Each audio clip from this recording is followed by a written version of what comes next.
আজকে ঘরোয়াভাবে মোমো করলাম, যা যা ঘরে ছিল তা দিয়েই করলাম। তো ওইটার দেখাচ্ছি তোমাদের কিরম করেছি। তো আগে তেলে পেঁয়াজ দিয়ে দিয়েছি, পেঁয়াজ আর রসুন আদার পেস্ট দিয়ে দিতে হবে। আমি আগেই সব কেটে নিয়েছিলাম।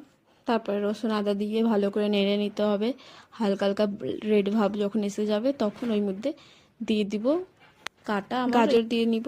আমি দু রকমের আজকে মোমো করছি, একটা ভেজ একটা নন ভেজ। আজকে মোমোর সাথে থাকবে তোমার চিকেন স্যুপ, তারপরে চাটনিও করেছি। চাটনিও দেখাবো তোমাকে কিভাবে করেছি। টমেটো, রসুন, কাঁচা লঙ্কা, শুকনো লঙ্কা সব দিয়ে কি করে করেছি। তার সাথে আবার সসও দিয়েছিলাম, ঘরে যে সস ছিল এখানে সব দিয়ে দিয়েছি। তারপরে আমার এদিকে সব ভাজা হয়ে গেছে। ভাজা হওয়ার পর এদিকে আমি গরম জলে বসে দিয়েছিলাম রসুন, ওই সব দিয়ে রসুন ছুলে ফুলে ধুয়ে তাড়াতাড়ি করে দিয়ে দিয়েছিলাম। এই দুদিকে আমি দু জিনিস বসিয়ে দিয়েছিলাম। এটা চিকেন স্যুপ করার পর চিকেন বার করে চিকেন ভালো করে নেড়ে নিব। আর ভেজের জন্য আলাদাই ভেজ আমি বার করে নিয়েছি। এটা চিকেন দিয়ে করবো, এই জন্য চিকেন দিয়ে আগে নাড়তে হবে।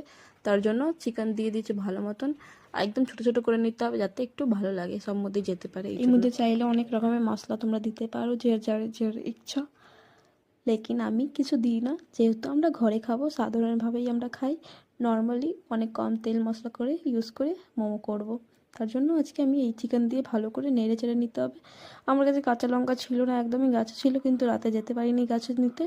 এই জন্যই এরম করে শুকনো লঙ্কা দিতে হয়েছে, নাহলে শুকনো লঙ্কা দিই না আমি এতে। শুকনো লঙ্কা ভালো লাগে না, কাঁচা লঙ্কাই বেশি ভালো লাগে এতে। তারপর এদিকে স্যুপ হয়ে গেছিলো, স্যুপের তারপর এর মধ্যে গোলমরিচের গুঁড়ো দিয়ে দিচ্ছি, যেহেতু লঙ্কা ছিল না কাঁচা লঙ্কা।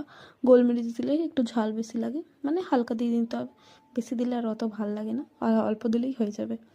তো স্যুপ এদিকে ভালো মতন হয়ে গেছিলো, কিছু কিছু সবজি দিয়ে করে দিয়েছিলাম। তারপরে এর মধ্যেও থোড়া গোলমরিচ দিয়ে দিচ্ছিলাম। তো দেওয়ার পর নেড়ে ছেড়ে নিব। আর আমি এখন পর্যন্ত মোমো যে মধ্যে ভরে বেলে ওটা ভালো মতন করতে পারি না, এই জন্য আমার শেপগুলো এত বাজে বাজে। আমি অনেকবার করার পর এখনও শিখতে পারিনি, শিখতে হবে, ধীরে ধীরে করে শিখবো।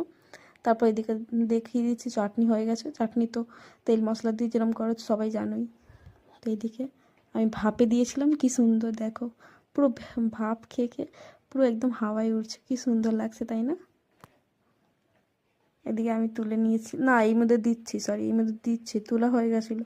তারপরে আবার এটা ভেজ চলছে, এখন নন ভেজ দিইনি। ভেজগুলো আগে সরিয়ে নিতে হবে, কেন কি আমাদের ঘরে ভেজ খায় না, নন ভেজ খায় না একজন, এই জন্য।